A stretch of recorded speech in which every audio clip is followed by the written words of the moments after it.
Colonial Pipe, some people look at them and, what did they do right? What did they do wrong? I think it's really good.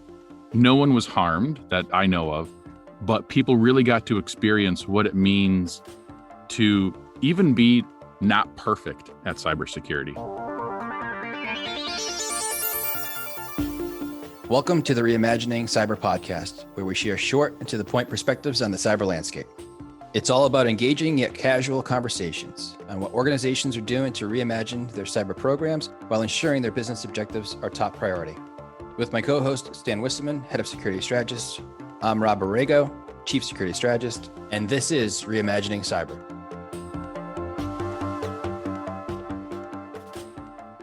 So Stan, who do we have joining us today? Rob, our guest today is Brett Thorson.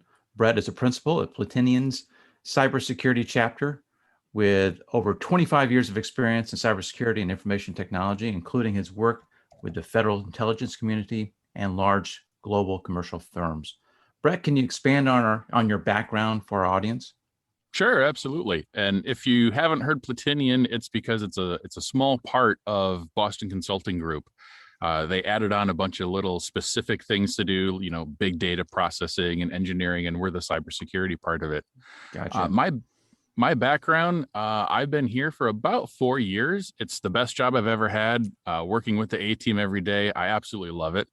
Before that, I was at a startup on the West Coast for end user behavioral analytics. And before that, I spent 12 years at the CIA doing all sorts of CIA things. And then just a smattering of jobs. I worked for the IETF, the Internet Engineering Task Force, for a while, and some local governments, some state governments, just doing all sorts of technology and usually cybersecurity stuff. Pretty broad background. So thanks for being with us today.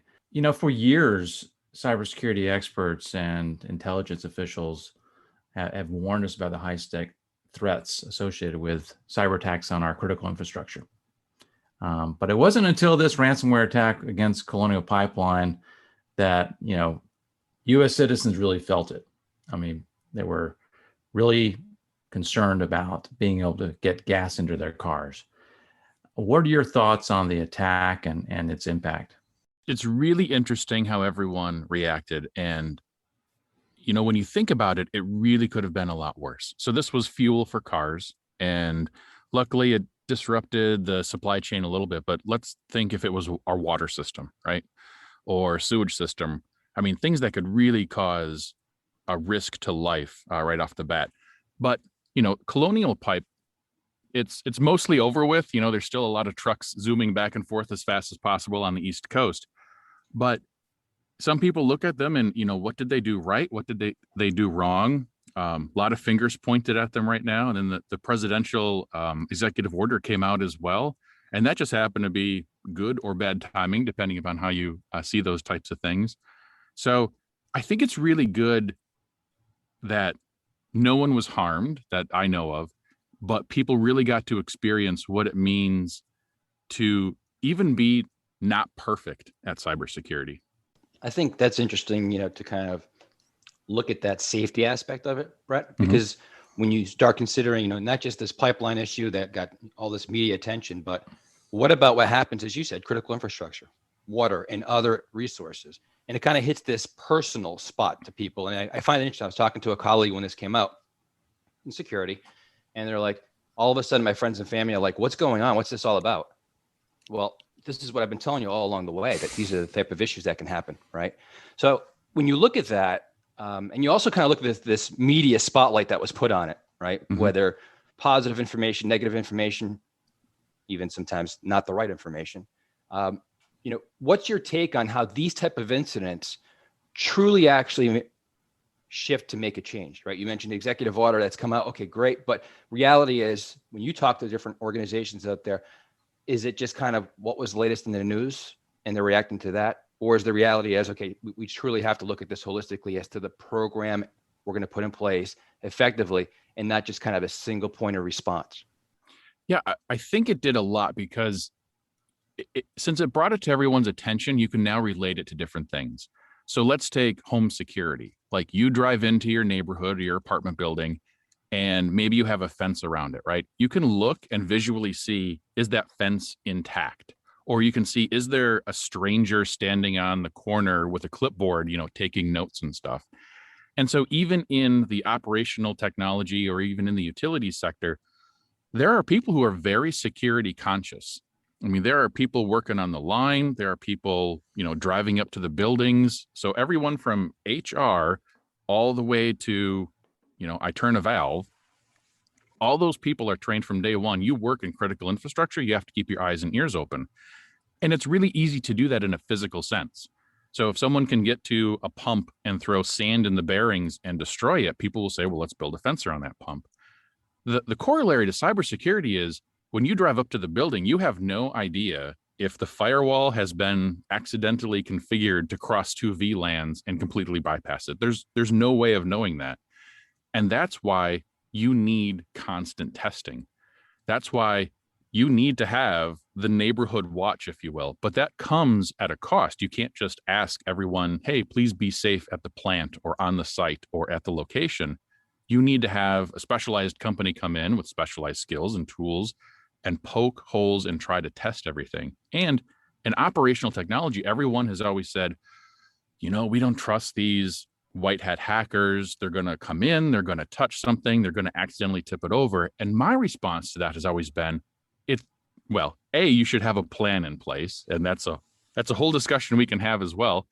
But B, it's better to know that it could happen within a specific window than letting the black hat hackers run wild and you don't know when it's going to happen or if it could happen.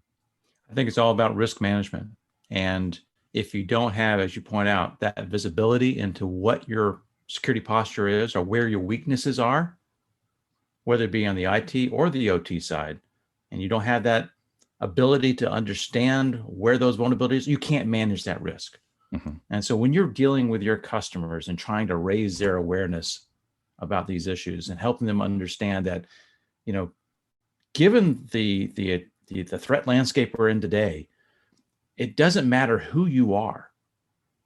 They will take advantage of your weaknesses, mm-hmm. and you've got to manage that risk. So how do you help them understand what it means to anticipate these kind of attacks, to withstand the attacks, to be able to detect them quickly and reduce that dwell time? What do you do to help them get that risk management perspective for the cyber side of the house and get that awareness? Yeah, so it's literally the my favorite part of my job, and to me it's not even work. And I get to run the cybersecurity tabletop exercises for all of BCG. And I absolutely love it. They point me and a team at an organization and just say, how do you destroy this organization? And then what would you have done to prevent you from destroying this organization? And we've done financial, we've done oil and gas, we've done the insurance industry, who is ahead of the curve because, as you said, Stan, they're risk averse. They're looking to manage risk. But those tabletop exercises, there's different sizes and kinds for everyone. So we start at the board and we give them a tabletop exercise that ensures they know what the organization is doing, because the board isn't going to be, tactically responsible for a response, right? But they're responsible for making sure the organization has the right tools, techniques, procedures, operations, the plan to do it. So ultimately, that accountability rests on them. But then we take it one step lower. So then we go to the C-suite. And here we usually leave out the CEO and we say, hey, we put them on what I call the Fiji vacation, because I want the decisions made, one level lower rather than one person or everyone looking to one person. And we'll see if they know the operational pieces of it. How can you make decisions with imperfect or incomplete data? Or do you have a escalation path? Do you know who your cyber insurance is? There's a lot of questions at that level. And then we take it one level deeper and we go to maybe the tactical managers. So the people who are managing IT, the people who are managing security, the people who are managing comms and legal. And then we take it one step even further. And that's where we start testing the SOC and the CSIRTs. And we have partners that we work with to actually do, hey, do these people know what the response is? And And sometimes we do live fire injects within their organization at the same time. And those are 4 different groups. And depending upon their maturity, we usually start with each one individually. But after a while, we do one big one where everyone is communicating all up and down the chain, because communication, that is one of the most difficult things to get right. In the context of critical infrastructure, would it be done any differently for, again, the OT side of the house? It really isn't. The only thing that is different is I've seen bigger stovepipes between the OT and the IT side. Same as like a hospital, like the people who manage the switches in the offices are going to be different than the people who manage the IT healthcare infrastructure. So you usually have to deal with them separately or differently. But at the same time, you got to make sure that these people are talking back and forth to each other. For OT, you have to be really sensitive to the sensitivities of the organization. And, you don't want to cause loss of life. You don't want to cause injury, harm, etc. And maybe just a little bit of internal embarrassment, if you will. Like we like to say, we go in there and we cause just enough chaos to make people sweat, but not enough to throw their hands up and say, well, this is impossible, because there will always be a better hack or a better attack or a better vulnerability or something. You're getting the adrenaline flowing a little bit, but you're not causing the panic. Yep, absolutely. And it's different for different companies. There was one TTX I was developing, and I said, well, we just stole $25 million. And it was a large insurance company. And they said, well, that's the amount of claims we pay in a day. We're a multi-billion-dollar company. I'm like, well, I gotta change the way that I'm doing this. And for them, it was all about trust. It was all about, can this organization be trusted with data, with operations, et cetera? And when I disrupted that, that's when the CFO came along and said, hey, this guy just shut us down, just completely wiped us off. We have to invest in cybersecurity. So it's all about finding the holes. And I'm doing that, looking at business continuity, incident response, disaster recovery plans. And then in the CERT SOC version of the TTX, they're doing that. Our partners are doing that by literally poking the holes and saying, look, you have a PHP externally facing machine that hasn't been patched in 6 years, and I can see everything from it. A true vulnerability. Yeah. I think one of the things that you call out here with the tabletop exercise is interesting, how you kind of alluded to the, insurance vertical, if you will, being more, associated understanding, because that's the type of business they're in, right? Risk kind of management aspect. And we've had some conversations about tabletop exercise in the past. And 2 of the key elements, as you alluded to also, is, the collaboration, right? And the communication aspects, and what they allow you to learn, allow you to also make decisions that if this thing really happens, this type of example happens, guys, just move forward and take the actions. Don't wait to get a hold of, XYZ people to get the approval process, right? So that helps really mitigate those type of situations and better kind of, encapsulate them at times. I wanted to kind of double click down a little bit on the specifics of ransomware, Brett. And obviously, just every single time, that's kind of the key theme. It's ransomware. And what kind of guidance, what are the conversations you're having in the preparation? You kind of alluded to that already, but on the preparation, but also clients' recommendations as to what to do when they're in those particular given situations. Yeah, I'm going to combine the 2 things that you said about making decisions. We've actually found with ransomware, everybody thinks they can make that decision. So when we do CERT SOC TTXs, someone's like, you know what, we need to pay this ransom, so let's go ahead and do that. And then, I hate to tell them, but I usually craft the scenario in a way to be like, well, that's actually got to go up to the CEO. So we'll take that with a, thanks for your input. But everyone along that chain seems to think that they can make that call, which I always thought was interesting. As far as paying it, that is a really tough answer. And the only way that I've been able to answer it is, you will know should you have to pay it. And let me put it this way. I hate to disparage anyone who has paid them, but if you look at it and say, hey, the ransom is going to be $2 million, you should be able to make a calculation that says, either I am so far behind in my disaster recovery business continuity plans that it will take me $4.5 million to recover. So 2 million is actually a savings. If you've done that calculation, good for you. And that's pretty cool. Hopefully the next one you're going to do is, I need to get that number down. In some cases, people will say, look, I'm just not going to pay it, because even if it is $2.5 million, I will happily pay $10 million not to fund this. And you get some really good experience out of it. Maersk was one that I thought, they got hit and they handled it really well. They had fleets of people reformatting computers. They contacted all of their clients and customers. They kept them abreast of what was happening. And they rebuilt their stuff from scratch without paying the ransomware. It was probably more expensive than paying the ransomware. I don't know that for a fact, but what they had to do. But they learned a lot from it, and they learned in what that issue. So when that ransomware pops up, and it will pop up, like there's no way to 100% guarantee that someone isn't going to land on your network. That's just impossible to do.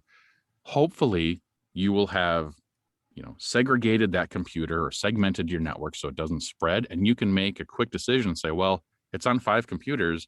It's going to cost me $100,000 of people, process, and technology to replace that. And the ransomware is 2 million. So no, I'm not going to pay. Hopefully it's a very throwaway decision for you. I think one of the challenges in some of these scenarios that we're seeing play out, like the Washington Metro Police Department is currently being hit by an attack, and they're not only locked up as far as the data being encrypted, but they've also are leaking some of the police files and records on some of the staff as a way of enticing the Washington Metro Police to pay the ransom. And so that's the other concern, is not only can I operate, and get my data back in, reformat, and get all the computers working again, but is there a risk of exposure of data you don't want to have released? So they have to balance in that. And then the Colonial place, going back to paying the ransom, I mean, it looks like they paid like 4.4 million or so. That's what they're reportedly paid DarkSide. Do you think that sets a unfortunate precedent? I mean, again, the size of the ransom paid, as well as just the fact that they did it. So we might think of it as all of these ransomware operators are operating in a stovepipe, and when one sees 4.4 million paid or whatever paid, they're like, oh, okay, that's the new number. These organizations, these criminal organizations, they're doing their background checks. Companies who issue cyber insurance is a leading target right now of hackers, because they want to get in and figure out how much cyber insurance organizations have so they know what the right number is. Again, they're trying to find expensive enough to make it a payday, but not too expensive that someone's like, no, I can recover for half that amount. So not only are these ransomware groups somewhat bragging and talking about the values behind the scenes, because there's a lot of ransomware that gets paid that never makes the headlines. They're also doing their background investigations to figure out, what that right price is. Brett, one of the things you also mentioned as we were discussing this topic, specific to the Colonial Pipeline ransomware attack, is the action that we saw come out of the federal government with President Biden moving forward with the executive order. And I need to ask the question of, it's kind of the tipping point where this now we've seen so many different things happening, and now here's this particular example that's finally kind of put it over the top. But what do you see as far as that balance between private and public sector reality, right? Because we've had many conversations with private sector, and they just feel, listen, it's really upon us, right? We ultimately own the responsibility. Kind of goes back to the risk relative to the organization that they're a part of, which we get. But what influences do you see potentially coming out of the federal sector to better drive potentially the private side, or not? What's your aspect and kind of thought process on that? I thought the executive order was, I read through it, but honestly, I am not a, C subsection F part 2 kind of guy. I'm more of a, show me the standards and I'll show you where the protocol breaks down and I can, find a way to weasel in. I thought it's good. It's good because it increases information sharing, and that is really what we need. if you look at someone who's done it really well, China, for instance, their information sharing between private or commercial entities and the government is really well, and their security shows it.